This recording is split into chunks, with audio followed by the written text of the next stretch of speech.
Hello and welcome to another episode of Revolutionary Despatches. I'm Chris Wright. And I'm David Bryan. We're back. We are back. Again.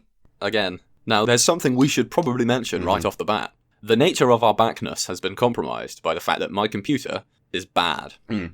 So, we recorded a podcast a week ago, almost till an hour. But, unfortunately, upon saving that podcast, David's end of the audio was preserved in wondrous, crystal clear stereo MP3 format. Unfortunately, my end of the podcast disappeared into the ether. So we've got me talking to myself. Yeah, which I may release as a curiosity. Yeah. Try and work out what you were saying that I was responding to. Yeah. Well, I have had suggestions from unhelpful people that maybe I should just listen to the David recording and then try and fill in the gaps, which again would be a fun experiment. Yeah, that's very true.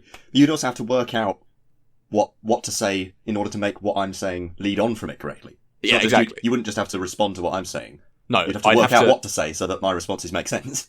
I would basically have to learn your lines, as it were, which would probably require listening to the podcast about 10 times. Yeah, and then fill in the gaps. It would have to be scripted, I suppose. I don't know if I could ad hoc that. I'm not.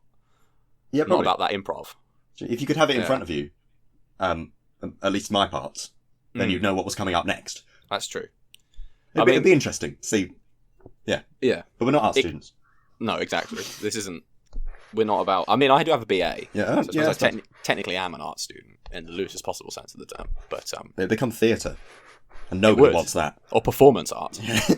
Whenever I think of performance art, I just think of that terrible, terrible scene from Rent, which is a bad film and you should watch. But it's just. Have you seen it? Because if you haven't, it doesn't make any sense. No, right. Well, then there's no sense. I'll tell you what. Might have heard of it. I'll tell you what. I will link the scene I mean in the show notes. Okay, that's what I'll do, and then everyone can enjoy it at once. There's a bit from Alexis Sale's autobiography where he went to art school and he came in. He came in on a weekend for some reason because he left something in his locker or whatever, and so it was deserted. Right. But he heard some sort of noise from the canteen, and so he went in to see what was happening. And there was someone dragging a tree through the canteen. And he shouted at them, "What are you doing?" And they said, "It's performance art." And he said, "But there's nobody here." And they said, "Exactly." Oh, that's beautiful. Yeah, I don't really understand art. It's a very broad statement there. I know, I'm willing to make it. Oh, I really don't get it. I mean, paintings can be pretty, I suppose, but I don't get art. Fair enough. I think I fundamentally have too mechanistic a worldview. Too literal a view on things. Not literal exactly. I mean, I enjoy novels. I suppose that's art. I suppose it is.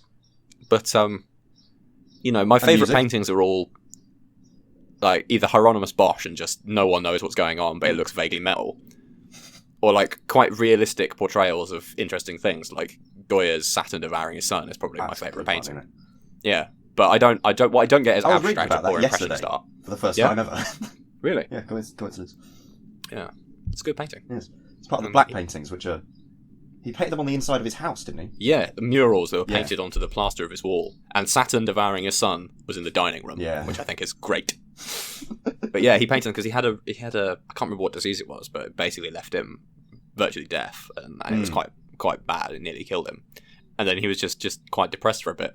And so, because he originally started off as a Rococo artist, and all his paintings are sort of bright and full of life and joy. And then he got depressed by like there was the revolt. Yeah, I was going to say Spain was backsliding politically at the time as well. Yes, exactly. And yeah, that's what Saturn devouring his son is supposed to portray: is the beast of reactionary autocracy devouring the child of the Enlightenment. Nothing changes. Yeah, indeed. Satire. You see? Literally, we've done a satire. Yeah. We have done a satire. So yeah, anyway, so basically the point is that all of our talking points for today are essentially a week old. Obviously, on certain stories, there are things that have happened since, which we will be taking into account, but largely... The Saturn of your computer devoured the Olympian of... I'm not going to finish the metaphor. Of my half of the podcast. Yeah. So everything that's happened in the last week, pretty much, is going to have to wait until next week, where we will be attempting to catch up. So Tommy Robinson, Zimbabwe, all of that nonsense. That's coming at you in a week's time. All very interesting stuff. very interesting, and we will get around to it. But if we crammed it into this, then yeah, well, it isn't. But if we crammed it into this podcast, then it would be about 3 hours long, and no one would listen. Yes. And the original version of this, by the way, was nearly 2 hours as it was. So, God. The schedule is every 2 weeks, but because of that, we're a week late this week. But we'll be back on schedule next week. Hopefully. Barring catastrophe. So our third episode after being back will be 4 weeks after our first episode. Yes. It's just the middle one will be slightly late. And if that hasn't made things clear, then I suggest you go away and have a long, hard think about what you've done. Yes. Draw a graph. It'll make sense. So, our first sort of little story is the fact that the Department for Exiting the European Union is now pointless. Yes, I forgot about that. Yeah, well, it happened a week ago, so yes, so that's why you have. The management of the Brexit process is, to an even greater extent than it already was, being taken away from the Department for Exiting the EU and being brought into the control of Number 10. Yeah, so now Theresa May, through one of her civil servants, Ollie Robinson, I think, is now directing personally the entirety of the Brexit process, both officially and in practice, leaving the new Secretary of State for Exiting the European Union, Mr. Dominic Raab, basically nothing to do except stockpile food. That's another interesting thing I've seen. But I think it was the Sunday Times, but a lot of the kind of the Leave side have been making out that the fact that Raab and Britain as a whole are stockpiling food and medicines is some kind of like heroic, like we're taking on this hardship and sacrifice. This is, the great British spirit, the Blitz spirit's coming back. It's like rationing, it's that kind of self, back in my day kind of. No, this is a disaster. We are the United Kingdom, one of the richest countries on the planet, is having to stockpile food against the possibility of having no food. It's completely self-inflicted as well. Yeah, completely self-inflicted because we haven't been self-sufficient in food production for 100 years because of capitalism. But it is because of capitalism. You wouldn't have had that under the feudal system. That's very true. If you weren't self-sufficient under the feudal system, you starved to death. We have the technology to import food now. That's the problem. Absolutely. I stand by that statement. All right, fair enough. Yep. Can't disagree with it. I prefer feudalism. No, obviously I prefer socialism, but if I had to choose between capitalism and feudalism, I prefer feudalism. Really? Yeah. That's the definition of reactionary. That's how much I hate capitalism, Dave. It's my I hate capitalism badge. I've got to earn it somehow. Bring back Henry VII. Why the 7th? I don't know. It was after him it started to get a bit less feudal. I mean, I would say that by Henry VII's reign, feudalism had already really kind of started to break down. Yes. I think you really want Edward I if you want to be, I mean, he conquered the Welsh. It's the conclusion of the conquest of Wales. But I was thinking the Wars of the Roses was the point when it's sort of, that's a major turning point. It's when the political manifestation of feudalism started to break down, but the economic system really had been disintegrating from the 13th century. Anyway, let's not get into this. Yes, Department for Exiting the EU. Yeah, so that's no longer really a thing. Well, yes. So what has particularly annoyed the Brexit side of the Tory party about this is that they see this as their influence over Brexit being taken away to a great extent. Would you agree? I would, indeed. Yeah. Sorry, I thought you were going to go on. I didn't want to interrupt you. I might go on. I'm cognizant of the fact that I often come in too quick. No, I'm being a good boy. No, thank you. Yes. Do carry on. Right. So the thing is, they have the grassroots Brexit people, the people who've wanted Brexit for a long time, have never really been in control of this process. And it wasn't the strength of their movement that ended up making Brexit happen. Well, to an extent it was, but it was also made possible by the mistakes of the Cameron government. Because they promised a Brexit referendum in 2015 to try and win the election, on the understanding that they either would never have to follow through on it, because they probably wouldn't get a majority, and they'd probably be in coalition with the Lib Dems, so they could say, we can't do it, we're in coalition with the most pro-European party, sorry. Or they would definitely win the referendum, and we'd be able to stay in the EU. So it's essentially a problem of overconfidence. Yes, a massive problem of overconfidence that's trapped the Remain side of the Tory party into that. It's just everything's gone wrong for them over the past few years, with the exception of the fact that they've managed to stay in government for some reason. There was an interesting series that the BBC Radio 4 did. It's a 3-part series. I'll see if I can dig it out, whether it's still available or not. I don't know, but if it is, I'll certainly attempt to acquire it, because they were basically going into a deep dive into the Cameron government and how the entire sort of structure of the cabinet government was so fundamentally based in the kind of old Etonian mindset that Cameron and Osborne and people like that, they just didn't believe they could fail. So that when the referendum came along, they didn't try that hard because they thought they had it in the bag. And then, oops, we've lost. And it completely took them by surprise. They hadn't even... I think they saw a bit of it with the Scottish referendum, like how close that got to them losing. But that should have tipped them off that their approach was wrong, but apparently it didn't. It was a really weird period of time, if you think about it. It doesn't feel like the sort of thing that should happen in the 21st century, that you end up with the people in both number 10 and number 11, and the Mayor of London, which is arguably the most powerful single position, because Greater London power is so concentrated in the Mayor, all were at school together and at university together. That were from this extremely select clique that had been groomed for generations, but certainly for their whole lives, for power, and they'd all together managed to do it. And then they were at the top of British politics and controlled all the major posts. It's really weird. It's very aristocratic in a way that you don't expect to happen in a modern, liberal democracy. Incredibly aristocratic. I mean, the Cameron government had a higher incidence of old Etonians than I think most of the governments, even in the sort of the early 20th century, when you would have expected it to be much higher. And also, it says something about, I think, the argument for... Because a lot of the time when you talk about positive discrimination and things like that, a lot of the time you hear the argument, well, if you want the best candidate for the job, don't you? So why would you want more women necessarily? Why would you want more working class people necessarily? What do you gain by that? I think what you gain, even if you put aside all the other arguments for positive representation, of which there are many, but I think what you gain in particular is multiple viewpoints and multiple perspectives and frameworks of doing things, because you can really, I think, put Brexit down to the fact that it happened. You can really put it down to the fact that all the people at the top of the Cameron government basically believed that they could do no wrong and that they couldn't fail, because they never had in the past. And I think I think Gove is an example of a person who maybe had a bit more savvy because he came from a working class background, but because he was kind of sidelined, and people like him, if for example George Osborne had Gove's background, I don't think Brexit would have Gove was a Brexiteer anyway, so he wasn't campaigning for Remain in the first place. That's true. But I think that is an important reason why having a diversity of backgrounds is important on its own terms, even before you get into the fact that it then kind of has knock-on effects lower down.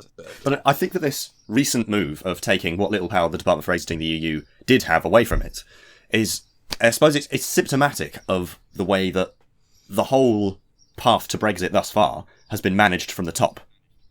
In a way that, because it's often portrayed as a grassroots movement, which to an extent it is. There were activists who wanted it to happen, who campaigned for it, but it's very much been managed from the top from the start. And I think if that wasn't true, if it was grassroots, it wouldn't have been so dominated by... So there are lots of reasons why people might not like the EU, but a very particular one of them was overwhelmingly dominant in the argument. You didn't really get... The left-wing argument for leaving the EU didn't really surface that much. But I think it would have if it was a grassroots movement. But because it was managed from the top, you don't get that. Yeah. And even within the kind of the more traditional right-wing arguments, the one that was massively over-promoted is the argument of sovereignty, which is something which, after immigration, was probably the biggest sticking point for the Brexit campaign. And the only reason it was after immigration was because Leave.eu realised that immigration was the way they could turn the tide and get it through. That was a pragmatic decision. But the majority of the official Leave campaign position, and certainly the personal beliefs of people like Jacob Rees-Mogg, who are kind of emblematic of the Brexiteer movement now, the reason they don't like the EU is because they feel that some kind of the British sovereignty is being infringed by its very membership of the European Union, even though they can very rarely point to a particular European law or regulation they don't actually like. They say, oh, well, the EU makes whatever percentage that they claim of our laws. And we're like, yes, but most of those are regulations about fisheries. Yeah. Do you actually disagree with any of the regulations on fisheries? If we were independent of the EU, which we will be very soon, we would, hopefully, it depends how it plays out, but hopefully we will inscribe most of those regulations back into UK law anyway. Well, the actual mechanism for leaving the European Union will do that automatically. Like the withdrawal bill, it's basically its function is to take every EU law, directive, regulation that we're signed up to, make it part of UK law, and then they can go through one by one and get rid of the bits they don't like. Change? But it wouldn't surprise me if basically nothing that was in those regulations does change, because the thing is, the vast majority of them are very, very sensible and or very, very minor. So no one cares. Yeah, very much so. The only things you might get changed are, sort of the odd controversial law, but there aren't very many of those. Like, most of Parliament's business is very, very minor, let alone the European Commission, which basically exists as like the bureaucrats. Where did I start? Oh yeah, sovereignty argument, massively overrepresented within the campaign, but basically no one actually believes in it. That, you know, it's a small clique of Tory backbenchers and Douglas Carswell, and then no other bugger. You know, no one in the street gets furious about the fact that, you know, most regulations are made in Brussels. I mean, the only one that did sort of percolate through was the kind of the change to the metric system. But I think most people at this point have basically accepted that that's probably a good idea. Yeah, especially young people. You know, yeah, well, exactly. It's worth remembering that this wasn't always the case. Very recently, the attitudes to the EU were very different. So in 2015 and 2016, it was actually quite a widespread view that people didn't like the EU because of the way they were treating countries like Greece and Spain. And that was actually in the news. Which is the main reason that most people I know who voted to leave to leave. It's a definite constituent, but it didn't even surface in the conversation around the referendum. I think that's because it wasn't a grassroots Brexit movement. It was managed by a very particular segment of the Tory party as a political calculation, and by media moguls like very much. You know, if you subtract the Daily Mail, the Sun, the Sunday Times, the Telegraph from the equation, we don't leave. Definitely. You know, if you go back to 2015 and those papers all fold somehow, we would remain we would still be in the European Union. I think that's where the whole Corbyn wasn't enthusiastic enough about Remain thing comes from. Is that he obviously wasn't very enthusiastic about Remain. He doesn't like the EU, but he could support neither Remain nor Brexit because they weren't. Neither Remain nor Brexit were the whole of their own side of the conversation. If you see what I mean.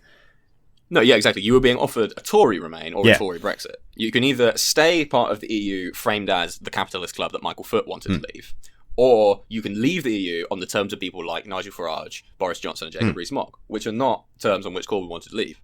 And also, no, Jeremy Corbyn wasn't enthusiastic about the EU because he's a Eurosceptic, but he did actually campaign relatively strongly. It's just very rarely did the papers or the broadcast news actually pick it's a very good point. I'm accepting the premise of the argument there, but it's actually not even true. He campaigned just as much as anyone else did.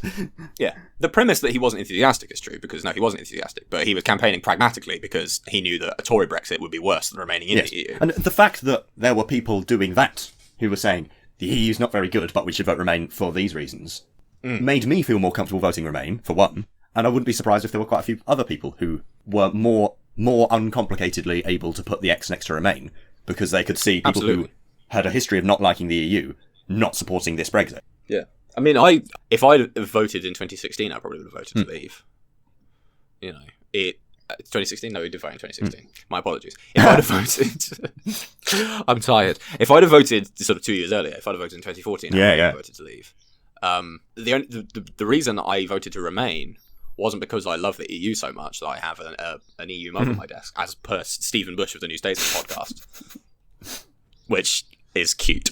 But but the reason I voted to Remain was because I thought, well, if we go out of the EU now, it's going to be a massive economic disaster. Plus, if it's a withdrawal managed by the Tories, it's going to become a state in which workers' rights are attacked and which we become like the Singapore of the North Atlantic, which isn't a good thing no matter how many times they try and tell you it is. No. Yeah, and we don't want to be Singapore. Have you seen Singapore recently? Everyone's miserable. Although, to be fair, they do ban chewing gum, so I've got that going for them. The whole idea of using sort of, not exactly nationalism, but trying to back the nation state as an independent object as a way to resist globalization doesn't really work. It's very Westphalian. Yes, it very much is. So any problem that we have with the EU is by definition a European problem, a Europe-wide problem. A problem that everyone in Europe would have with the EU. And so you would need a broad European response to it. The nation state is dead.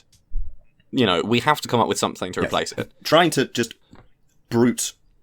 undialectically reverse globalization by just saying, we'll just go back to having strong nation states. That's our policy. Doesn't make any sense. That doesn't mean anything. It's literally reactionary. Yeah, absolutely.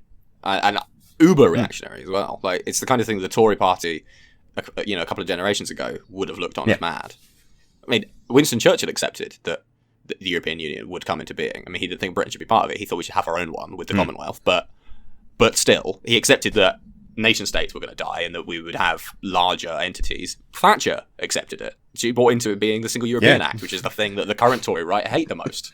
You know, the Tory party now is just, it's so divorced from any kind of, I think this is the problem, it's divorced from any kind of intellectual current. There is no intellectual framework within which the current Conservative Party operates. It just does things that are reactionary because that's what it does. It hasn't got, or very few people within it have got any kind of coherent actual ideology which they follow.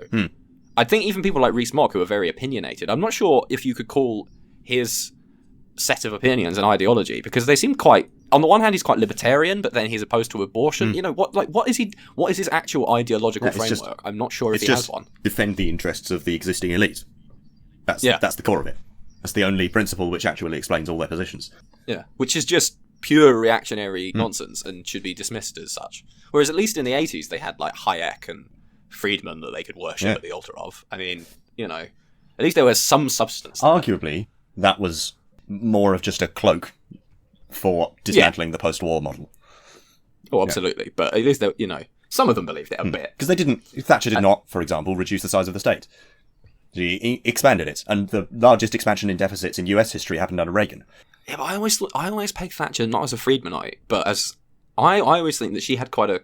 She's more what's his name? Max Weber. The kind of, it's that kind of Protestant. Yeah, I know what you mean. Ideal of a kind of a Methodist, capitalistic work ethic. Yeah, I believe so.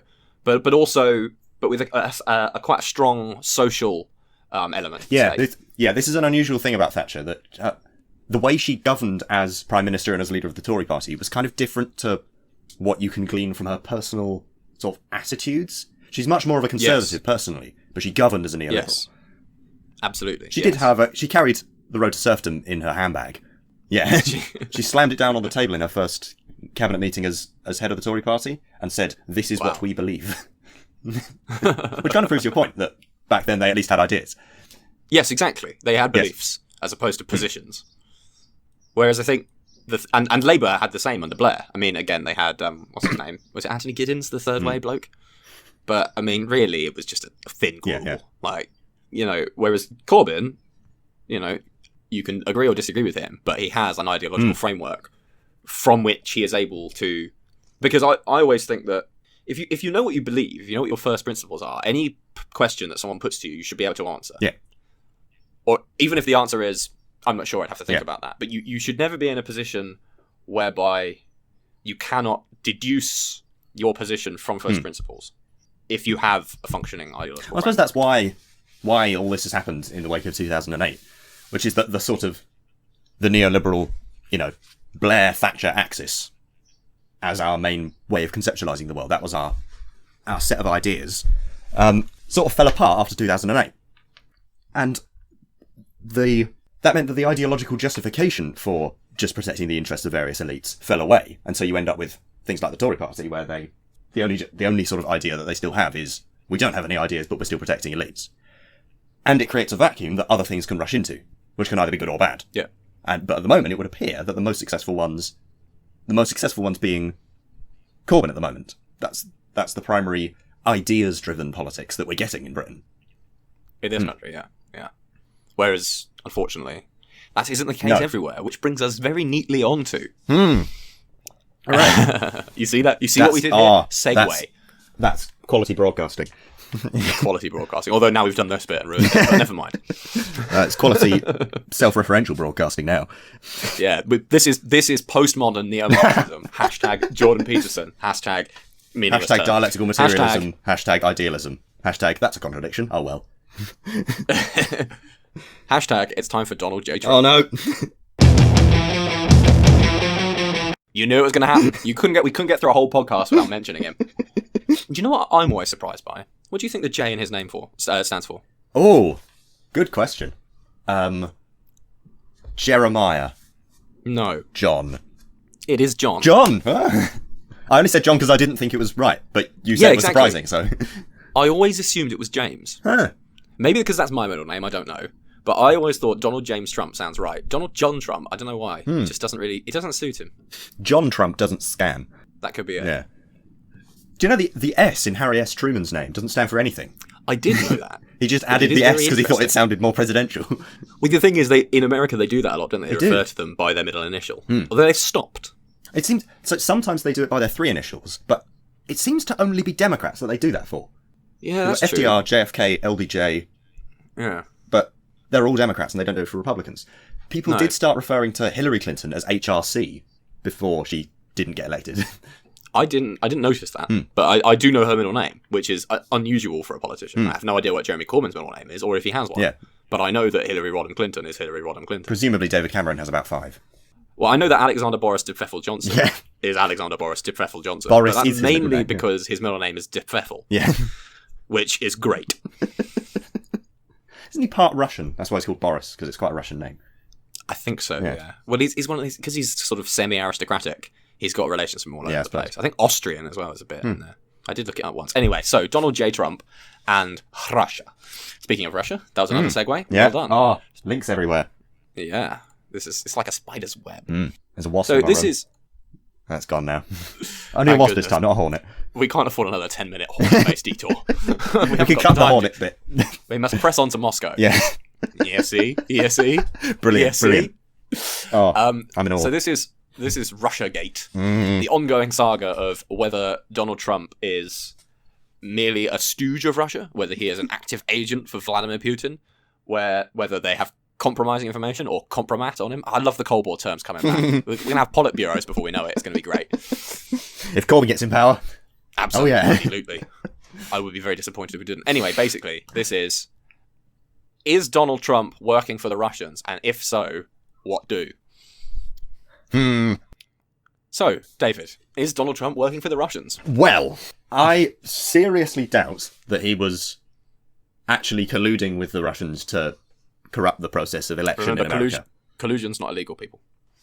No. According to Sean Hannity. It's not illegal. That's absolutely fine. Apparently that's... To be fair, to a great extent it's not illegal in America. You're allowed to have foreign donations, limitless corporate donations. Yeah. You're basically allowed to buy elections in America anyway, so, you know. Actually, slight detour, but this is partly what annoys me so much about Russiagate, is that people are really... It's become a massive story that, oh, maybe the Russians have affected the election. But there's been no talk over the last 30 years about the complete control of American elections by corporate America. Or the fact that America does its best to influence elections everywhere else, including Russia in the 90s. Yeah, very much so. Influence is a soft term when it comes to America. They'll invade your country if you vote the wrong way. Well, only if you're Latin American. That's true. Or East Asian. They don't tend to invade European countries. No. They just throw money at it like they did in Italy in the 50s. They did it to Iran as well. They didn't really invade Iran, though, did they? That's true. They supported a coup. Yeah, precipitated a coup. Yeah. Anyway. But he's unlikely to have been deliberately trying to collude with the Russian government to affect the US system. But, given... There's a hornet now. Oh, dear. Go away! God's sake. There it goes. There we are. There must be a nest here somewhere. I'm going to start crying. Right. Where was I? Russia. Yes, given his business history, which is not entirely above board, I hope I'm not libeling him there. It's true, so it doesn't matter. It's not liable if it's true. Yeah, it's not liable if it's true. That's also, how the law works. Unfortunately, in British courts, you have to prove it. If he sues you in an American court, then the presumption is that what you said was true, unless he can prove otherwise. So... Oh, well, I will just add probably, or allegedly. Allegedly, not not illegibly. Illegibly. Well, if Donald Trump has anything to do with it, it will be bloody illegible, won't it? Yes. Right. And the fact that he has links to Russian businessmen who maybe not allegedly have links to not very legal things happening in Russia. Allegedly. Yeah. I think I wouldn't be surprised, let's put it that way, that's putting it mildly as well, if he has been involved in something very illegal in Russia, money laundering. Allegedly. And it would be unlikely, if that were true, allegedly true. Allegedly. It would be, I'm having to hedge my bets here, and it's really weakening my point, but... Allegedly. It would be very likely, if that were true, that the Russian government would have evidence of that, given the close relationship between the oligarchs and the Putin regime. Excuse me, the alleged close relationship. No, there are. There definitely are close relationships. Yeah. So, if it's if it's true, which it definitely is, allegedly, then I don't think you can have allegedly, definitely. Yeah, I'm not sure that works. I think that's one of them oxymorons they hear about. Yes.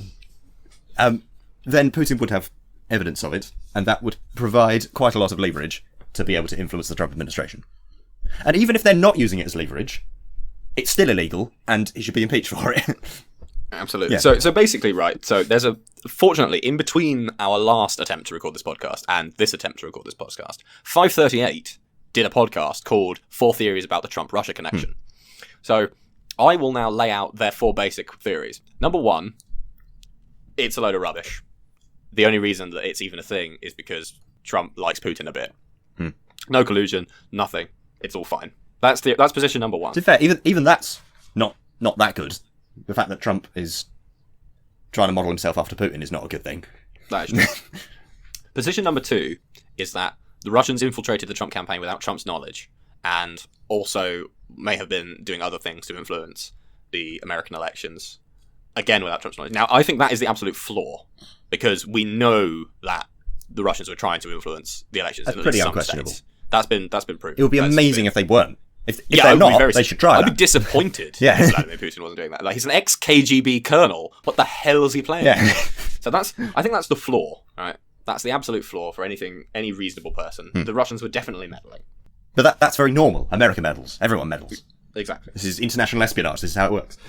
The next position up is that Trump was being influenced in some way. Either members of his campaign team and entourage were involved with the Russians, but he wasn't aware of it.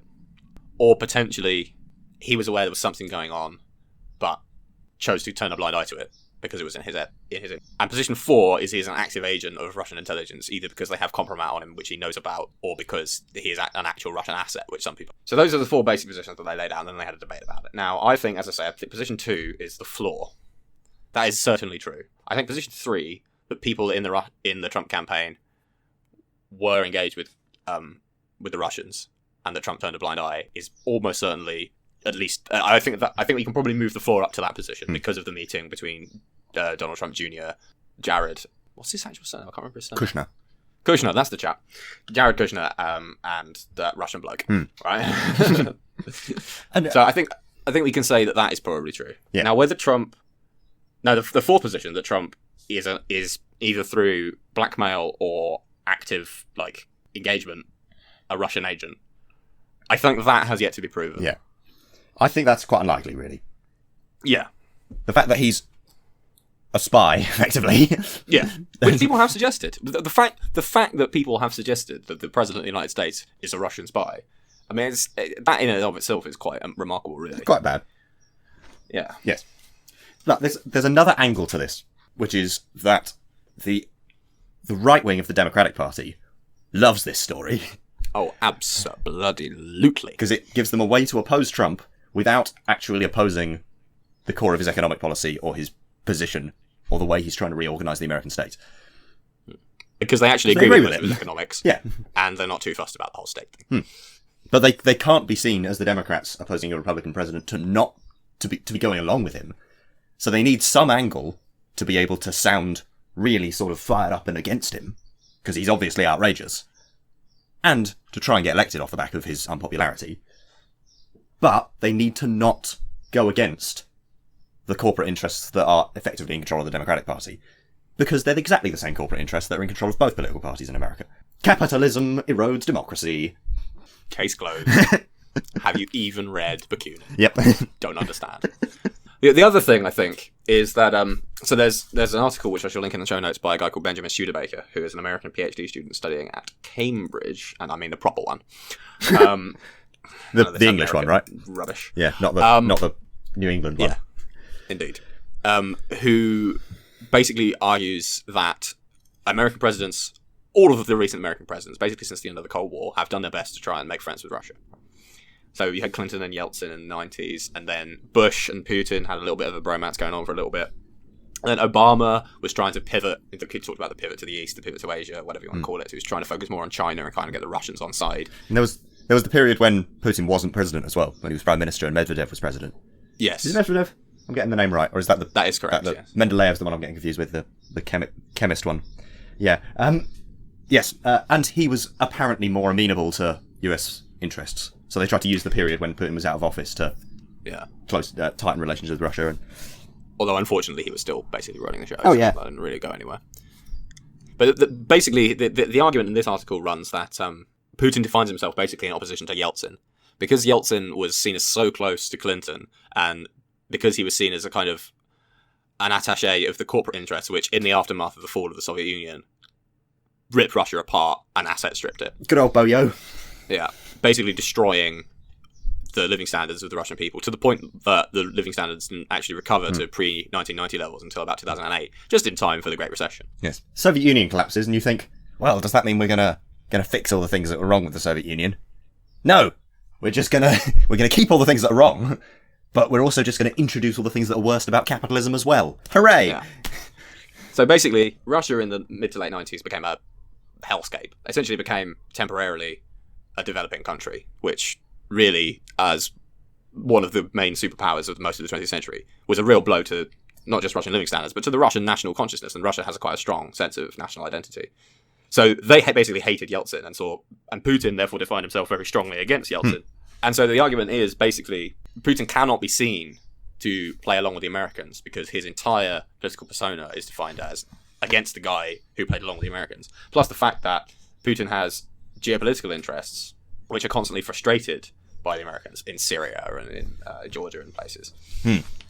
So it's a country which was in an economically vulnerable situation that was then subject to an attempted takeover of its political and economic system by America in conjunction with global corporate interests that then led to a right-wing nationalist backlash that is now causing most of the foreign policy problems that we have today. Where have I heard that story before? No idea. Everywhere! So the argument is therefore that Trump trying to make nice with Russia isn't necessarily too out of character for an American president. The way he's doing it is obviously odd, but the actual process isn't necessarily completely aberrant, because the greatest fear of America geopolitically is that Russia aligns itself with China. You know, the greatest success of the Americans during the Cold War was the Sino-Soviet split. If Russia and China get back together, that creates a very powerful bloc opposing American global geopolitical interests. Sorry to go back to Alexei Sayle, but his parents were communists as well. And he was a teenager so he was raised as a communist. And I think it was as a teenager, when he was young, still living at home, the Sino-Soviet split happened, and his parents and him supported opposite sides in it. His parents went on the Stalinist side, and he went on the Maoist side. So he was having arguments with his parents about, "Oi, Alexei, don't call your mother a reactionary." "Oh, she is, Dad." Revisionists. Yeah, exactly. Yeah. But anyway, Alexei Scale, revisionist scum. Yep. He was the Maoist. Yeah. But yes, so that's an argument which I think could be valid. I mean, it supports the idea that the Democrats really need to stop harping on about Russia and pick something else to go on about. It's not like there aren't other social problems in America that are crying out for someone to rail against. Well, exactly. And it doesn't resonate with people. If people say, "I'm going to give you healthcare," people are like, "Hooray!" If people go, "I think that Trump knew more about a particular meeting that happened in Trump Tower a few years ago than he previously said that he did," people go, "Oh, okay." It's important. I'm not saying it's not important, but it's not the core of a winning message if you're trying to win from a left-wing platform. The thing is, for the Democratic kind of traditional Democratic elite, what it is it's a possible route to impeachment. It might be a way to get Trump out of the way without having to upset the apple cart of the two-party political system too much. Yeah. Yes, because the other main... it's an attempt to define the sort of binary axis of American politics as Trump versus the sort of sane moderates. Yeah. And erase the third element, which is the grassroots Bernie Sanders Democratic Socialist, sort of quite astonishing phenomenon which has occurred in America in the last few years. No one would have expected this to happen. Absolutely. That the Midwest becomes a centre of global socialism. That's not to be expected, but suddenly it has. It sounds ridiculous when you say it like that, doesn't it? But there we go. There's another article, also by Benjamin Studebaker, basically saying the exact thing, that the Midwest is the place where the Democratic left will pick up seats, and that Ocasio-Cortez's win in New York is great and to be applauded, but it isn't where the majority of gains for the DSA are going to come, and that they should really focus on places out in the West and the Midwest where a lot of Democrats don't even run. There are Democratic primary nominations open for the taking because a lot of the time the Republicans run unopposed. Yeah. Well, I think this is that the primaries are going to be the difficult bit for Democratic Socialists in the Democratic Party, because they can win. They have a very, very popular message that appeals to both Democratic voters and Republican voters. So in a general election, they, I reckon, can tend to do quite well, especially in places where Democrats haven't traditionally done very well.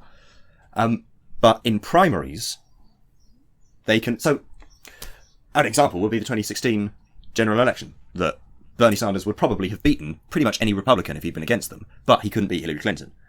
I think that's probably true of a lot of congressional Democrats as well. Certainly in places like New York, I think it will be true. Yeah, because the Democratic Party machine has a lot of power inside the Democratic Party, and it is very much on the side of the establishment candidates. And frankly, they can just outspend you. Yeah, very much so. You know, if you're backed by the kind of Pelosi, Crowley, Clinton kind of faction, you have so much money that you can play with. Whereas if you're a DSA member or someone like Cortez, the only reason she won, really, was because she had a lot of very, very committed activists on the ground. But I think even more importantly than that, she made a brilliant YouTube video promoting her campaign, which went viral and allowed her to win the social media war. The thing is with the social media war is you can win that for not that much money. Yeah. But you cannot win the conventional political campaign war without heaps and heaps of money. And the Democratic right is always going to have more of that than the Democratic left. Yeah. And it's worth remembering that it's that, and it's also that her platform is just inherently more appealing. Oh, yeah. Obviously. Yeah. But yeah, so I would agree that there are other people who've done what Ocasio-Cortez have done. Won Democratic primaries for the House. Not so many for the Senate, but anyway. But they haven't done it in districts that traditionally go Democratic, and so they're not assumed necessarily to therefore almost certainly be a congressperson at the end of the day. But I think people will be surprised how many of them there are. You will get socialists coming up in Nebraska and Oklahoma and all over the place. Yeah, and frankly, if the nomination is open for the taking, if otherwise the Republican will win by default, what have you got to lose? Very much so. I mean, you know... Especially if your campaign doesn't cost anything. Yeah, exactly. The DSA... I'm talking about the DSA as if it's a coherent entity. I'm not convinced it is, but... No. And there's a few of these groups. There's the DSA, there's the Progressive Caucus, there's Justice Democrats. There's a few groups that are all trying to do sort of the same thing, yeah. But, you know, Ocasio-Cortez is in more than one of those. Okay, shall we move on then to Israel? Hooray, less contentious territory, yes. Absolutely. So we're going to tone it down a little bit. We're going to tone it down a bit, and we're going to talk about the Israeli-Palestine conflict. Specifically, we're going to talk about a new law that the Knesset... I never know whether to pronounce the K, but I'm going to pronounce it until I'm told otherwise. The Israeli Parliament. Yeah, the Israeli Parliament has passed a law which I believe is now being legally challenged, so watch this space. But at the moment... That's new since we first recorded this. Yes, it is. But it has passed a law which defines the State of Israel officially as a Jewish state, which downgrades Arabic from its previous status as a co-official language to merely a language with a special status, which affirms the right of the Jewish nation to exist as the State of Israel, and sidelines the cause of Palestinians and other, obviously, Arabs, and also essentially spreads the current legal situation which exists in the West Bank and the occupied territories to the rest of Israel. So basically now the specific language about which would have allowed communities of Jewish Israelis to exclude non-Jews from their communities, from their borders, was watered down in the final version. But it still represents a massive, massive step backwards for Palestinian legal equality within the official borders of the State of Israel. Obviously, they have never had legal equality within the occupied territories, the West Bank. In particular, obviously, Gaza is a kind of more of a walled prison than an occupied territory, but still. But now, essentially, the situation which pertains in the West Bank has been extended to what is officially the State of Israel. Yes, 20% of Israeli citizens are Arabs. And those people are as Israeli as if it wants to be called a liberal democratic state, then Arabic Israelis are as Israeli as anyone else, no matter what their religion or ethnic background is. And it is worth pointing out that there are quite a lot of Arab Christians as well as... Yeah, very much so. I'm not saying they're not all Muslims either. And there are Arab Jews as well. Yes, there are, yeah. Because there had been in the pre-Israeli Palestine, there had been Jews there, for thousands of years. They were not all kicked out by the Romans. They did try. They did try, but but they didn't have industrial methods of genocide back then, so it was an ineptly executed genocide. Yes, so this is literally racist. Now, no one can say that is it racist? No, this is legally saying people are different, have a different status of citizen if they are not of the race that this state is the state of. It officially affirms that Israel is an ethno-state. It's always essentially been an ethno-state colonial project, but now it is legally an ethno-state colonial project. Yeah. Which is bad. Yes, it is bad. This has echoes of, Jim Crow America and apartheid South Africa. Yes. It also goes against the original Declaration of Israeli Independence, which reads, Israel is founded to ensure complete equality of social and political rights to all its inhabitants, irrespective of religion, race, or gender. But unfortunately, the Declaration of Independence, unlike in, say, America, has no legal status. So those words, they sound very nice, but they just mean nothing. And as I say, I believe the law is currently being challenged in court, so we await to see what happens there. Hopefully, of course, it is struck down. But if it isn't, then, as I believe someone in the New Statesman said, and I will link the article, Israel has essentially finally, officially left the club of liberal democracies and has moved into, here we go, definitely takes us out of the Western liberal democratic camp and puts us in the xenophobic supranationalist East European camp. It's terrible, no question, it's a disgrace. That's Israeli political scientist Galia Golan of the Interdisciplinary Center in Herzliya near Tel Aviv. So a lot of Israeli Jews are also very, very not happy about this. There have been huge protests which have attracted all kinds of people to them. But because Netanyahu's coalition in the Knesset just about holds the majority, they're able to ram this through. This is the conflation of the state of Israel and being a Jewish person has always been a cornerstone of what you might call anti-Semitic ideology. The way anti-Semites, the structure of the notion of anti-Semitism always includes this idea that if you're Jewish, you're therefore not wholly a part of whatever country you're in, because you have this loyalty to this third thing, Israel. It's a similar argument that was used against Catholics during the Reformation period in England and other Protestant states, that because they were loyal to the Pope, they were a fifth column within the state. Yes. It needs to be rejected as much as possible, but this law actively endorses it, saying that Israelis, that the idea of being an Israeli is the same thing as being a Jew. And if you're an Israeli who's not a Jew, then you're not wholly Israeli. Which suggests the corollary that if you're a Jew, you are somehow Israeli, associated with Israel, which obviously the right of return kind of already does. But at least in that case, it's a right you could choose not to take up. You can say, well, I don't want to do that, and that's your prerogative, which is like an entirely reasonable thing to do. If you're Canadian but you're Jewish, there's no reason that anyone should tell you that you're not as Canadian as anyone else of any other religion or ethnic background.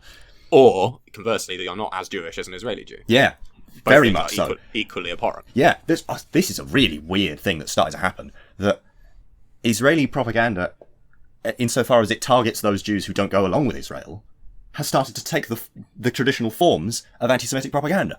They start to use the same slurs, the same techniques. It's really weird that the Israeli nationalist propaganda is starting to take the form of anti-Semitism when it applies to people who are Jewish but aren't Israeli.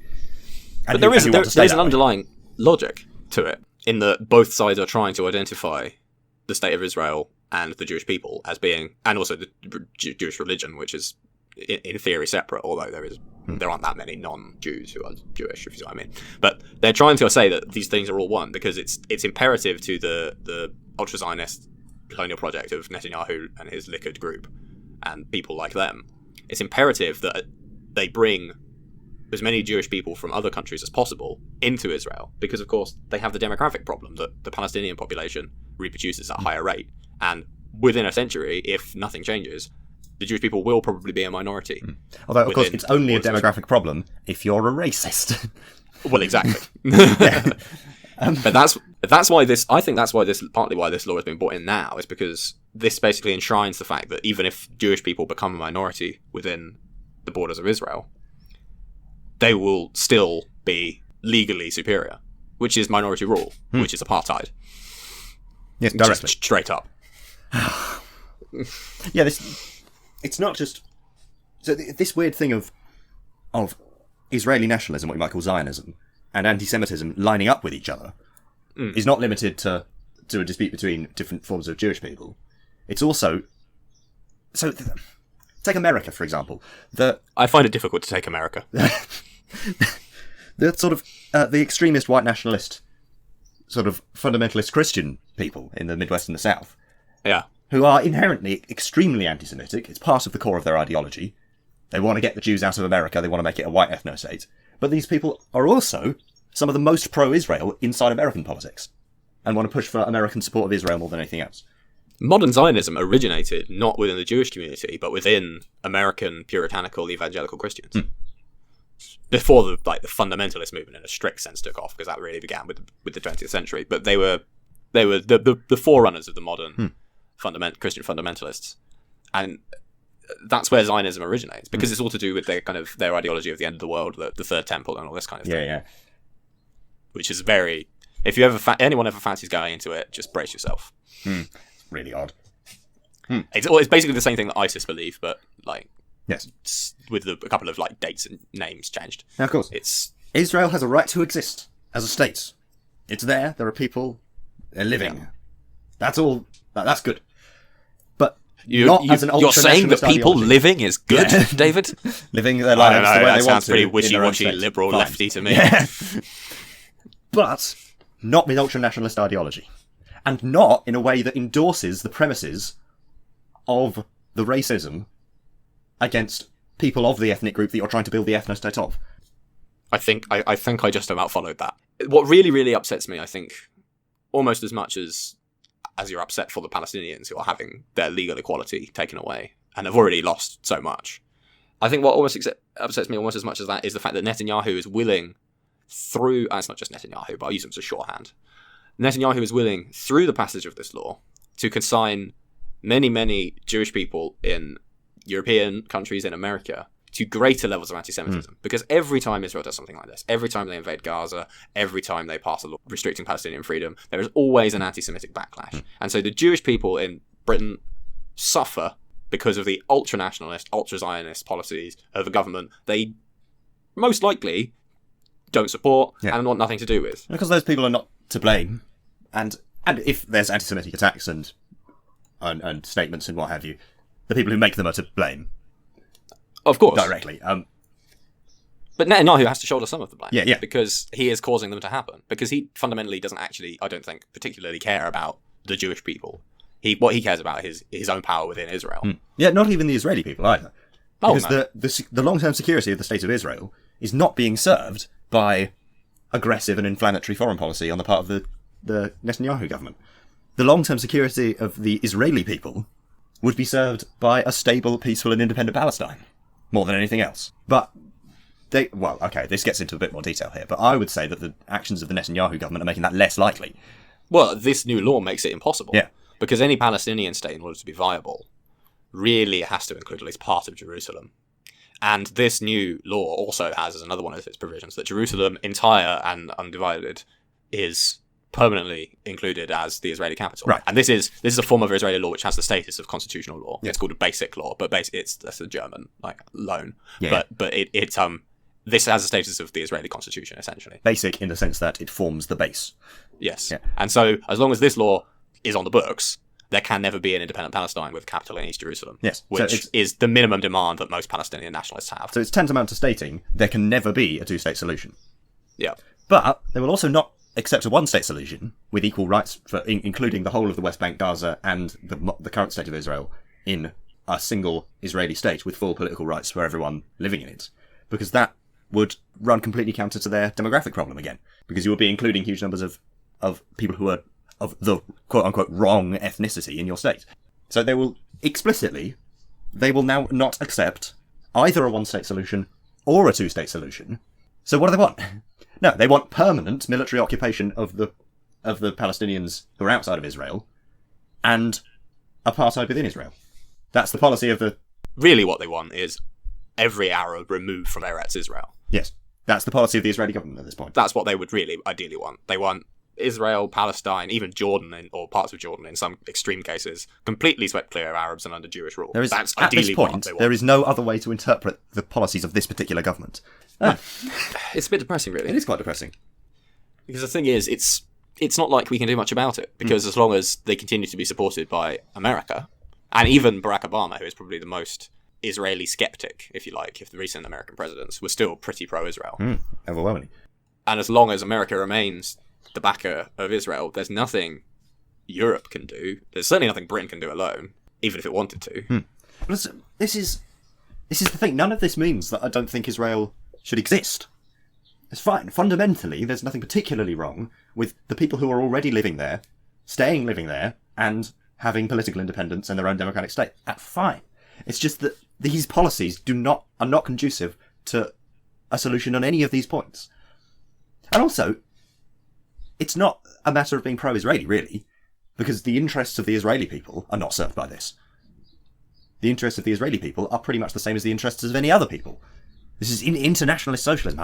The interests of the Palestinian people and the interests of the Israeli people are pretty much the same in this. They both want the same outcome. It's the government they want peace. Yeah. It's the elites trying to maintain their own power. The government, yeah. And it's a small section of extreme ideological radicals on both sides propping the governments up. Yes. I mean, and it should go without saying, but these days it probably has to be said. The same problem exists on the Palestinian right. Yes. And I'm happy to call them the right. People... Oh, yeah. The Islamist political parties, such as Hamas, Islamic Jihad, they have the same problem in that their constitutional founding documents basically say that Israel has no right to exist. There is no other into the sea. way to interpret their ideological views and their actions other than to say that they're far right. And arguably Hamas more so than Likud. Yes. And certainly with their internal policy, Likud is more willing to tolerate a certain amount of feminism and LGBT rights and what have you in Israel. True. That's true. And both are obviously hugely militaristic. And it's also worth mentioning that the reason why Hamas is so dominant in Palestine, politically speaking, is to an extent a result of American machinations. Trying to promote them as the primary voice of Palestine, because it's less likely to engender peace, which is the one thing that nobody at the top wants and that everyone in the population wants. Although, this is a specific example, but as recently as, I think, 2014, I'm going off the top of my head here, so I might get some of the detail wrong, but there was a unity government formed between Gaza and the West Bank. Yes. With al-Fatah in the West Bank and Hamas in Gaza. But the terms of it was that Hamas gave up all influence over that government and all ministerial positions in it, just so that there could be a unity government, which is obviously an enormous threat to the continued control of the people who thrive off of the division narrative. And so immediately you spark a crackdown on the West Bank and in Gaza and a military invasion and an attempt to break up that. Sorry. Yeah. I've gone off on one, that's a tangent, but... It's a relevant tangent. It is quite a relevant tangent. But yes, there is... The Palestinian political authorities also have enormous problems, support far-right policies, are incredibly anti-Semitic. Yeah. And so the people of Israel have a right to try and feel... They have a right to feel scared about that and threatened by it and want to defend themselves against it. No, and no one should suggest that the Israeli people and the Israeli state doesn't have a right to defend itself. What it doesn't have a right to do is respond to every minor act of aggression with overwhelming force, causing the problem to spiral worse and worse. And in the meantime, oppress the innocent citizens within its own borders. Again, driving more people into the arms of people like Hamas and Islamic Jihad, because then they have a martyrdom narrative, which is what Islamists thrive on. Yes. The aspect of this that's always missed is what happens in the region when, quote-unquote, nothing happens. When there's not an attack, there's not an invasion, there's not a crackdown, there's not anything. On quote-unquote normal days, what happens is racist oppression by a very powerful state over a group of people who don't have their own state. Which you would think that the government of Israel might look upon with a bit of sympathy. Yes. It's often conceptualized, especially in the West and in the media, as two sides which keep attacking each other, and we're trying to work out whose fault it is. But it's not. All of that is happening, all of that is the surface level bit that when it flares up and gets into the news. The backdrop that's happening against, which must be included in order to understand the situation, is the day-to-day happenings when there's not some kind of flare-up of violence. So, having talked about Israel-Palestine for the last 20 minutes, we're now going to move on to something nice and light, which is the issue of anti-Semitism within the Labour Party. Because... Oh, no! Because this bloody saga There's so much wrong with is the world. still going on. Yes.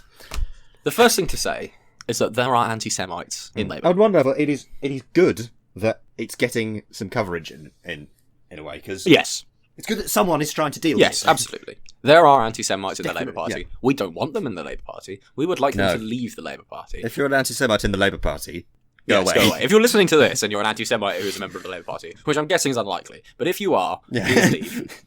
And if you don't leave, I would prefer it if you were thrown out. However, oh my God, will they shut up? Right, so basically, this is the ongoing attempt by certain right-wing Labour MPs to smear Jeremy Corbyn as an anti-Semite, a racist, a terrorist sympathiser. They've kind of dropped that one, but it's the same group of people.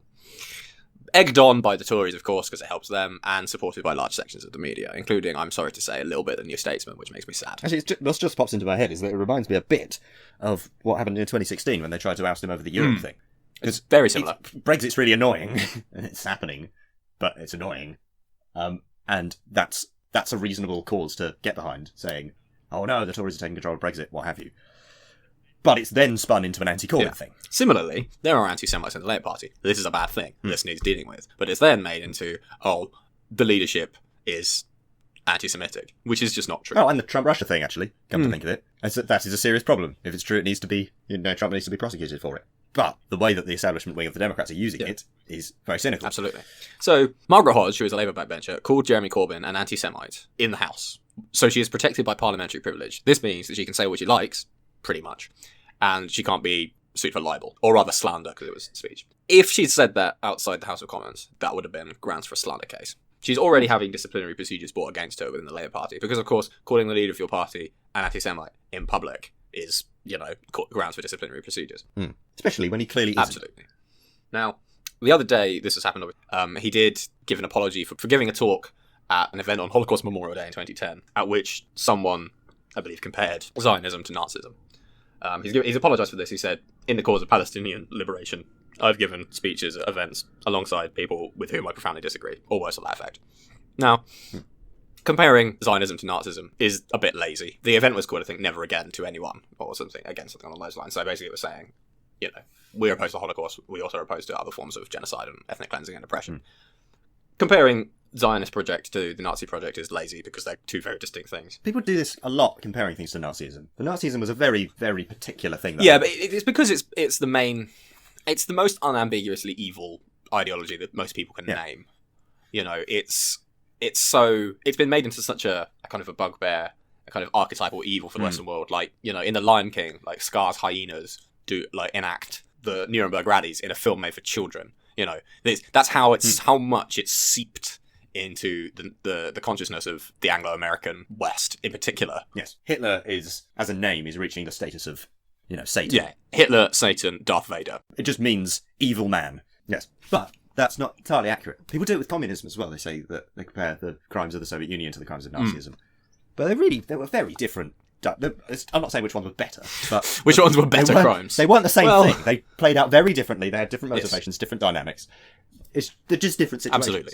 Just because they're both bad doesn't mean they're the same thing. A better comparison for current Israeli policy would, as we've already mentioned, be white minority rule in apartheid South Africa or in, for example, Rhodesia before it became Zimbabwe. That would be a better comparison. Or, as you said, Jim Crow America. Comparing it to the Nazis is clearly a bad comparison because they haven't begun a systematic extermination of the Palestinian Arab people. No. And they haven't invaded the rest of the Middle East in order to round up any Arabs that are in other Arabic countries and then, shipping them off to try and exterminate the entire global Arab population. It's not the same Although thing. it is probably worth pointing out that they did invade the Sinai Peninsula and they do still currently occupy territory in Syria. True. But, That's true. These are, compared to the crimes of the Nazis, relatively minor. Yeah. Not the same thing. Yes. Aside from the fact that it's... Because, the problem with this is not so much that it's slandering Zionism, although it is, to an extent. It's the worst thing about it is that it's minimising the Holocaust by saying that the Holocaust is just one among all of the many bad things that have happened throughout history.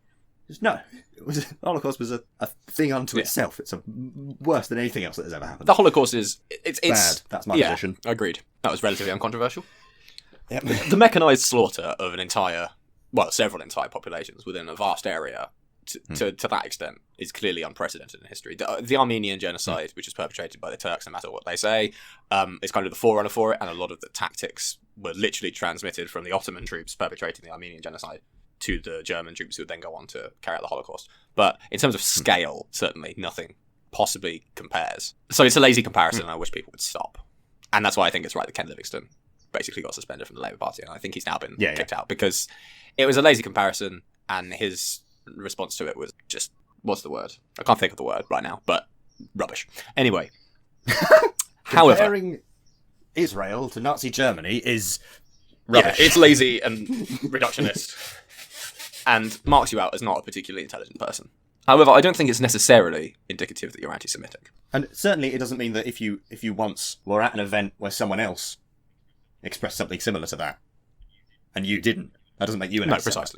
No, precisely. What we must now come on to is the core of the current crisis over anti-Semitism in the Labour Party is over the NEC's refusal to adopt in full the IHRA, which is the International Holocaust Remembrance Alliance, definition of anti-Semitism. Specifically, they have excluded two examples. The main definition they have accepted, and they've included most of the examples, but they have refused to include two specific examples. These are denying the Jewish people their right to self-determination, e.g., by claiming that the existence of a state of Israel is a racist endeavour, and applying double standards by requiring of it, brackets, the state of Israel, a behaviour not expected or demanded of any other democratic nation. Now, these are very, very specific examples. And the problem with including them is that the first one, denying the Jewish people the right to self-determination, if that stopped there, I'd be happy to have it. But then... all people have the right to self-determination, so that's uncontroversial. But then the example, by claiming that the existence of a state of Israel is a racist endeavour. Well, technically the existence of a state of Israel is not necessarily a racist endeavour. That's true. But the current state of Israel has just passed a law declaring itself to be an ethno-state. Yeah, just by definition. So, we cannot have... not a political point, that's just a logical reality. That's a fact. So, if this definition was accepted, then any member of the Labour Party who pointed that fact out could be in danger of being expelled from the party. Now, we are both members of the Labour Party, so that would mean we'd be out. That would upset me somewhat. So, frankly, I'm glad that's been left outside. So the question is, because it depends how the rule was enforced. And how it's interpreted. Because strictly speaking... that wouldn't necessarily be... what we've said doesn't fall under that rule if it's enforced strictly. But if it is enforced a little bit loosely, and the definition is massaged slightly from that position, then you could interpret it that way. And that's what people are worried about and need to avoid. And that's why that particular language has been left out of the Labour Party's definition. Now, that doesn't mean that people who are anti-Semitic will not be caught. The current definition that's been accepted is still robust. And if people go around, just because this language has been left out, doesn't mean that people go around saying, oh, I hate all Jews because Israel's racist. That doesn't mean they won't be kicked out because they've said they hate all Jews. That's the anti-Semitic bit. The because Israel's racist bit isn't relevant at that point. Now, yes, some people do use attacks on Israel as dog whistles. That is a tactic which is used by some people on the right. I accept that. And obviously, when I say on the right, I mean in terms of like racist. You can have people who are in the Labour Party but still right-wing in that sense. But the problem with putting language in that is this specific in your official definition is that once the language is in there, it can be misused. So leaving out these two specific examples, I think, is a reasonable position. Particularly the second one as well. It's worth pointing out, applying double standards by requiring it of a behaviour not expected or demanded of any other democratic nation. Well, of course, strictly speaking, that is of course wrong. You shouldn't expect one nation to be held to a higher standard than another. And it would be indicative of a racist attitude to if you specifically if you require things of it that you don't require of states that are in a similar political position and carrying out similar actions but have a different ethnic Absolutely. makeup. And that would be racist. Absolutely. But again, that interpreted a little more loosely, then this essentially could permit people saying that Israel isn't a democratic state or isn't a liberal democracy. Like that Israeli academic I quoted earlier might technically fall foul of this rule if it was interpreted sloppily. So this is the reason why the Labour Party hasn't adopted the definition in full. This is the reason why a lot of people on the left are worried about this, because they think it could be used as a stick to beat people who criticise Israel. Well, the reverse danger is that this will weaken the ability of the Labour Party to go after anti-Semites and kick them out of the party. But is that true? Like, to what extent will leaving out these examples, hamstring the ability of the Labour disciplinary procedures to deal with this problem? I struggle to... I can't see that it will. It won't weaken the response. I can't see how... I struggle to see a case in which someone who is being anti-Semitic and using anti-Semitic language or using Israel as a dog whistle for anti-Semitic language, I struggle to see a case in which these two specific examples would be the only anti-Semitic thing they'd ever done or said. If that's the case, then they are a bloody good actor. I just don't think it's a problem. I just don't think, practically speaking, it'll be a problem. Now, I accept that a lot of Jewish people in the Labour Party are feeling a little concerned that...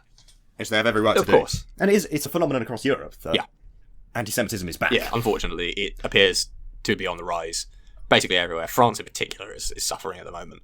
And anti-Semitic attacks have gone up in the last few years. And the Labour Party should be at the forefront of making sure that doesn't happen in Britain, and if it does start to happen, fighting back against it. Because the Labour Party is institutionally an anti-racist party, and that's part of our job. And also, partially because historically, Jewish people in Britain and throughout Europe and the world have been at the forefront of the left. I mean, Karl Marx, for example, but also John Lansman, the current head of Momentum, is Jewish. The Battle of Cable Street, where the Oswald Mosley and his fascists were stopped in the 30s.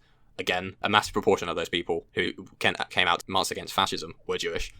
So, we have to protect our Jewish comrades from those who would do them harm in the name of anti-Semitism. But that cause is not served by fostering more divisions within the Labour Party, by equating the criticism of Israel and in particular the current Israeli government with anti-Semitic speech, because they are not the same thing. There is an angle here where... So a recurring feature on the left is something that... A problem on the left is something that people often call the narcissism of small differences. Oh, yes. That people will put a lot more effort into arguing with people who are relatively agreeing with them over a small difference than they will over people who disagree with them enormously, because you don't perceive the distance so much if they're very far away. Yeah. So we're arguing over a couple of very specific examples within the definition that the Labour Party is using. The Conservative Party has not adopted any of the definition. It does not have a definition or a specific disciplinary procedure for anti-Semitism. No, and it should be noted that polling shows that the number of people in the Conservative Party who support some anti-Semitic positions is higher than that in Labour. Although it is down on previous years overall. I mean, Labour is down on previous years as well. So, and down on, it's worth mentioning, down on since before Corbyn was leader. It's dropped since he's become leader. And obviously it should be zero. Frankly, absolutely. There is no reason for any person in the Labour Party or the Labour movement as a whole to be anti-Semitic. It conflicts with just the core principles that socialism, social democracy, even liberalism are supposed to respect. So yeah, the statistics that we're quoting here is still, in the absolute numbers, it's still astonishingly high, way higher than I would have expected when I first was researching for this. Yes. So it's definitely a problem. But it's not a problem that's peculiar to Labour. It's not a problem that's peculiar to the Labour left. It's not a problem that's peculiar to Corbyn supporters. And the attempt to make it one, the attempt to associate anti-Semitism with Jeremy Corbyn in particular and with the Labour left in general, is a cynical ploy on behalf of certain members of the Labour right, plus and egged on by the media and the Tory party, to make socialism and Jeremy Corbyn's leadership unpalatable to sections of the public who might otherwise support them over the right. That's what it is. It actively harms the cause of trying to stamp out anti-Semitism as well. It's very much muddying the waters of what should be a campaign to kick this poisonous ideology out of not just the Labour Party, but Britain and the world in general. There's been another thing which has happened since we last attempted to record this, which we should probably bring up, which is Labour NEC member Pete Willsman, who was elected to the NEC as part of the campaign that was backed by Momentum and other kind of left-wing Labour organisations, who I suspect, therefore, unfortunately, I voted for, because I did vote in the most recent NEC elections. He has made some statements, so here I'm quoting him: "How many people in this room have seen anti-Semitism in the Labour Party?" and instructed them to put their hands up. When they did do that, he responded, "I'm amazed. I've certainly never seen any." That's a quote from an Owen Jones article, which I will link in the show notes. So if Jewish people in the Labour Party say that there is, they're not making it up. Why would they lie? It's worth taking their word for it. We've all seen it. We are aware that anti-Semites exist within the Labour Party. To deny the existence of anti-Semitism is somewhere on the spectrum from pathetically naive to an active dog whistle. I don't know where Pete Willsman falls. I don't know him well enough. I know that Tom Watson has tweeted that he's always hated Willsman and that he finds him a bully and all of this. Tom Watson is, of course, a member of the Labour, what you would call the Labour alt-right. I've also seen, obviously, Yeah, he's a union man, isn't he? I've also seen Owen Jones, Billy Bragg, people firmly on the Labour left say that they want him to step down. So this seems to be pretty clear that people across the Labour movement are opposed to this person in particular and what he said, and that he should step down from his position and not stand again. Whether that's because he's simply being naive, whether that's because he's being actively anti-Semitic, I don't know or care. Frankly, if you're stupid enough to say that anti-Semitism within the Labour Party doesn't exist, you have no business sitting on the NEC. Damage is done. Whether it's intentional or not, it will be damaging for someone with those views to be precisely in charge of things like this, yeah. So, like with the Ken Livingstone thing, as a practical measure, you should just step down and shut up, because you don't want to damage the Labour Party any more than you already have. Either deliberately or not, encourage this problem to continue within them. Absolutely. Encourage genuine anti-Semites if someone at the top is saying things like that. Because they think they're getting away with it, and they can't be allowed to get away with it. Like how xenophobic attacks increased after Brexit. You can't say that Vote Leave was endorsing that necessarily. But neither were they ignorant. But, yeah. So, yeah. Violence in Northern Ireland, anyone? Should we do the nice thing or the Northern... No, let's do Northern Ireland. I think we should hit it. We'll try and skim over it, but yeah. I don't want to ignore Northern Ireland because they get ignored far too often by people on the mainland. Yes, they do.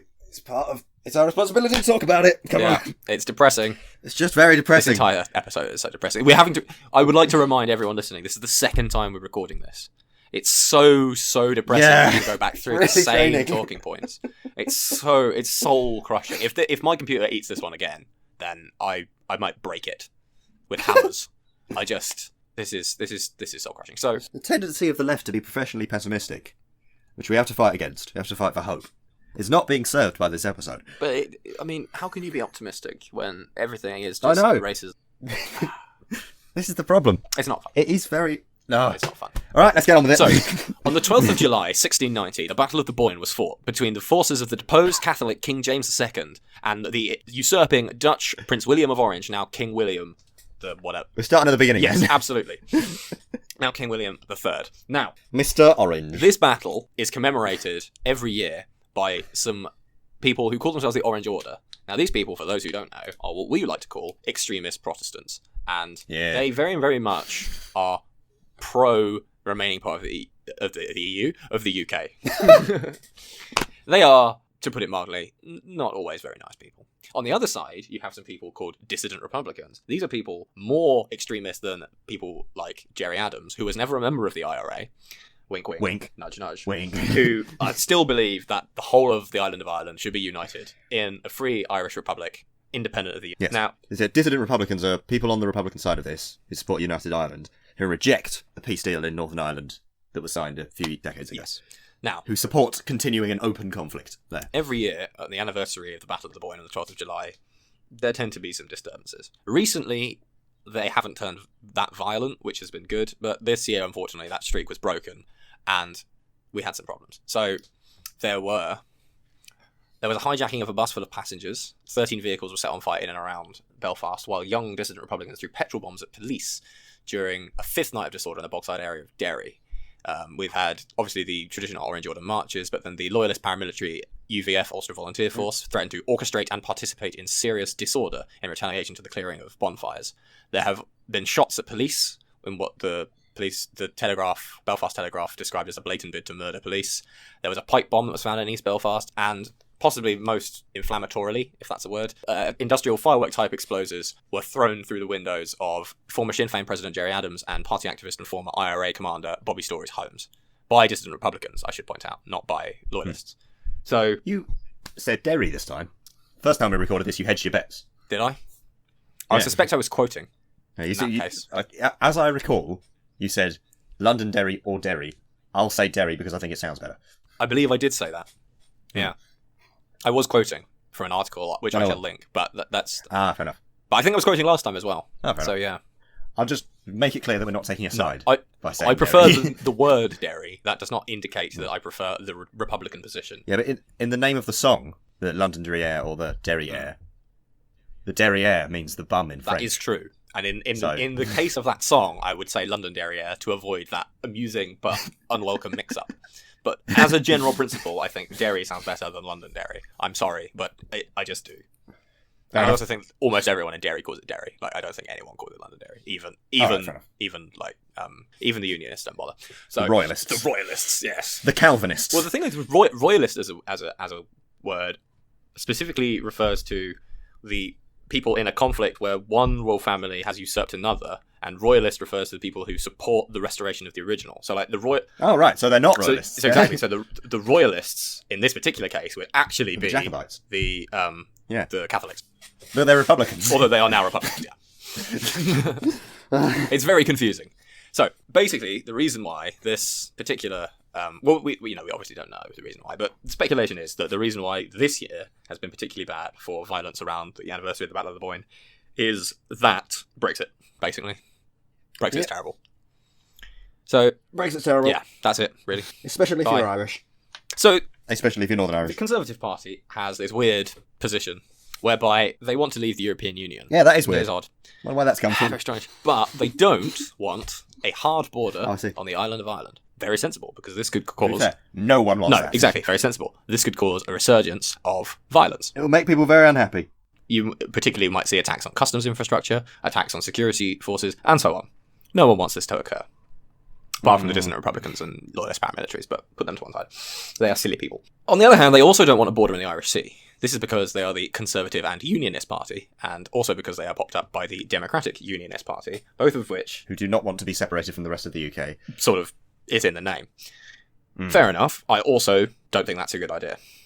But they also want to completely cut off, or at least certain members of the Tory Party want to completely cut off. And ideally, I think the Tory Party as a whole wants to leave the customs union and a single market. These three objectives cannot be reconciled with one another.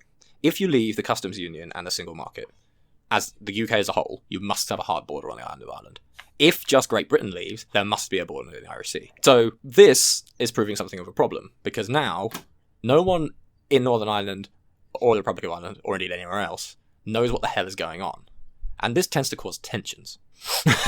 Because people like to know what the hell is going on. And a bit scared, and they don't like it. And it's exacerbating every other problem that's happening in the world. Yeah. So, there are basically two positions on this. One is, this is a brief flare-up. Hopefully, once Brexit is sorted out, tensions will resolve themselves and we won't have any of this again. Yes, because it's the uncertainty which is causing the problem, really. Yeah. The other position is, if Brexit isn't resolved satisfactorily, then this could be the beginning of a ramping back up of violence. There's been talk of a return to the Troubles, which of course is the sort of slightly euphemistic name given to the long period of essentially civil war within Northern Ireland. That has not happened. That has not happened We yet. are quite a long way from that, and no one wants it. And hopefully that will not occur, because that would be bad for everybody. Especially people in Northern Particularly, Ireland. but also people elsewhere. I mean, bad for everyone. Not good. People living in the Grand Hotel, in or near the Grand Hotel in Brighton should probably, make alternative arrangements. It's really depressing. It's so depressing. Sorry. Carry on. Well, basically, I tend to be of the opinion. Hopefully, this isn't the start of a new set of troubles, but also, I can see it happening if there is a hard border on the island of Ireland, and I don't see it. The border in the Irish Sea thing is for the birds. It's not going to happen.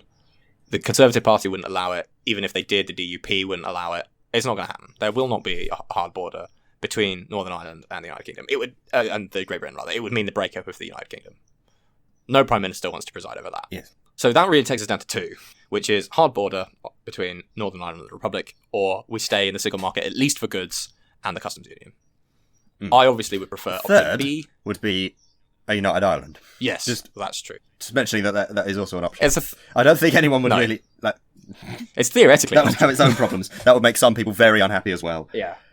And it's not a policy for a British person to recommend either. That's for Irish people. Absolutely. It's, if the majority of people in Northern Ireland voted to become part of the Republic of Ireland, that would solve quite a lot of headaches for a lot of people. But I don't think it's going to happen. So we're down to... So the other option is soft Brexit. Yeah.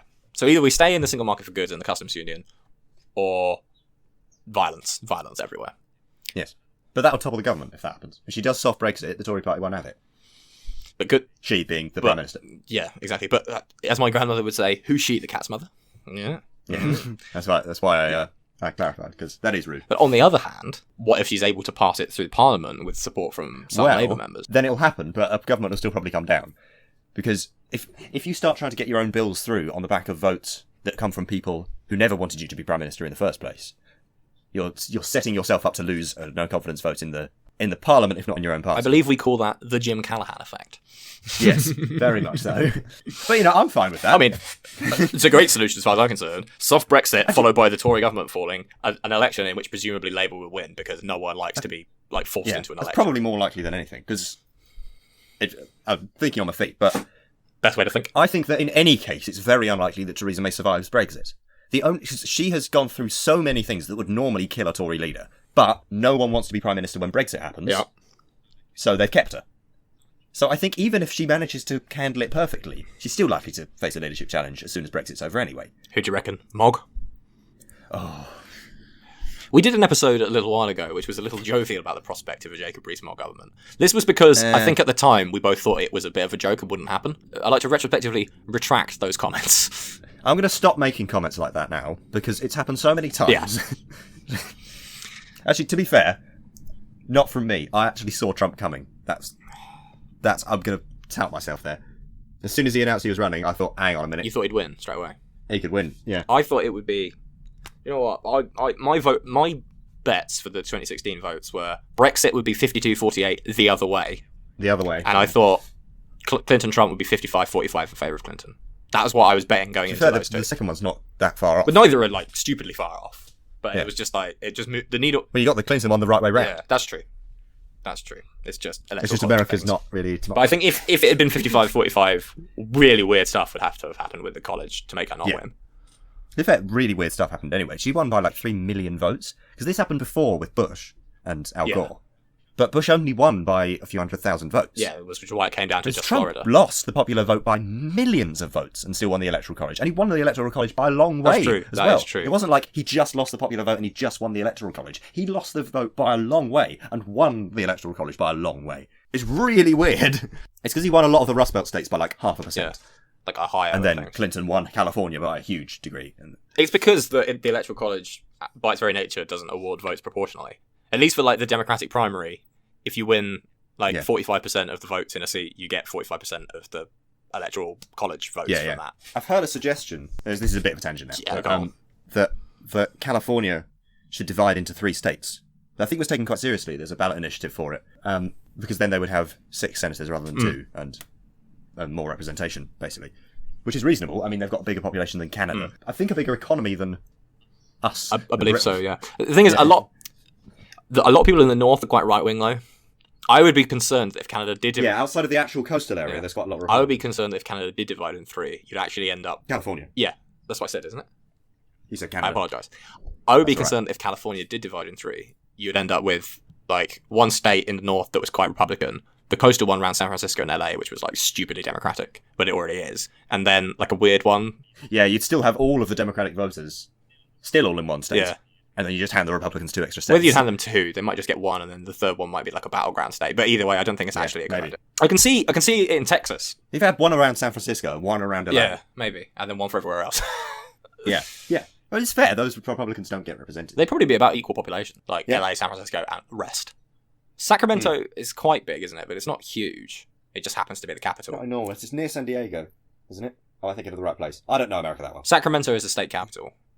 San Diego is, I think, a bit further south. San Diego's right near the border. Yeah. With Mexico. Yes. Anyway, this is a massive tangent now, and we are speculating about things, but a little more speculation. It's getting quite nerdy, if you please, because Texas could do it. Texas could split into 5. There's a provision in its constitution which allows it to split into 5. Austin, north, south, east, and west. That would very much make sense, actually, because quite large parts of Texas are actually becoming quite democratic. Austin in particular. Especially since, urbanization and immigration. And Dallas as well is really democratic. Yes. So if Texas split, I think you'd probably end up with the Austin, the Capital Territory, and then the Dallas, whichever one had Dallas in it, would be quite democratic. And then the other 3 would be quite Republican. It's just reminded me that Ted Cruz is facing quite a serious challenge from a fairly left-wing Democrat in the Senate. Yeah, I saw that as well, yeah. I don't remember any of the details, but... On a good day, he might flip one of Texas's Senate seats blue, which would be nice. And he's a fairly good Democrat as well. He doesn't take corporate money at all, any of it, and he supports, universal health care. That's pretty good. I'm really worried about the midterms, because I think there's a decent chance that the House goes, but the Senate stays Republican, and then we just have gridlock for hours. Yeah, just because of the... I suppose it's better than Republican controlled. True. But Senate. the Senate map for 2018 is just so bad for Democrats. It's really unfortunate. I don't understand why they don't have it. I don't understand why it's a third go every 2 years. Why isn't it half go every 2 years, and then you just have one from each state change every time? That would make so much more sense. That's a good point. There's 2 senators from each state. So yeah, that's a good point. I assume it's because they used to be appointed, so it didn't really matter. Yeah, they were appointed by state legislatures. Yeah, so maybe it didn't matter as much. I don't know. It's bloody weird. Anyway, it gives you a longer term. Yeah, true. It gives you 6 years rather than 4. Yes, Northern Ireland. I think, to be honest, we probably covered most of it. Yeah. It's just a bit worrying, and it needed talking about, but I don't have a solution, so... Yep, fair enough. Yeah. Before we go, I would like to shout out to our bros in Neckbeard Death Camp. So, Neckbeard Death Camp are a raw black metal band which describe themselves as fedora-smashing militant black metal. Their new album, White Nationalism is for Basement-Dwelling Losers, came out, I believe, July the 21st, 2018, so it's just come out. Featuring such tracks as Zyklon B, but with B as like the little 4chan thing, and Incel Warfare, and their outro may be the best title of any song ever created, which is The Fetishization of Asian Women, Despite a Demand for a Pure White Race. So, fedora-smashing militant black metal, White Nationalism is for Basement-Dwelling Losers. That's what you need to type into Google. Go and give it a listen. The lyrics are brilliant. You can't hear most of them, but you can read them as you listen along, and your life will be vastly improved by just quite a lot of shouting about the alt-right being terrible. Yeah, that's our culture section. You didn't like art. The thing is, when I say I don't like art, I don't like what... I don't like... I think what... No, I get your point. I think what I mean is, when I say I don't like art, what I mean is I don't like art students or anything that they like. Apologies to our listeners. I'm sure you're right. Do we have any art student listeners? Probably. I don't know. Possibly. If we do, I'm sorry. I'm sure. I hope I'm sure you're lovely. Yeah. I've got art student friends. God, listen to me.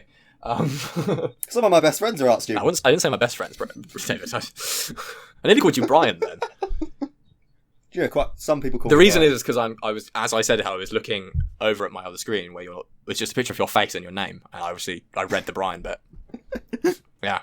Yeah, that's fine. Call me Brian if you want. It's been nearly 2 hours. We should probably go. Yeah, all right. David, it's been lovely talking to you. It's been lovely talking to you. We'll be back in a week to discuss Tommy Robinson's Zimbabwe and probably some other things, but who knows? Sounds nice. And also for those people who... My perfect Sunday. Your perfect... Well, it'll probably be Thursday. Be Sunday by the time I release it. It would be my perfect Sunday. It would be. To have, all the candidates for the Zimbabwe election, Tommy Robinson, and probably some other things around for Sunday lunch. And me, obviously. Lovely. And you, of course.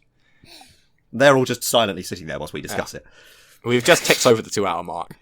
So I think this is a good place to... For those who are confused... Okay. Those who are confused, by the way, at the fact that this podcast is less than 2 hours long, that's because I cut lots of bits out and also speed it up slightly. Yeah, we edit.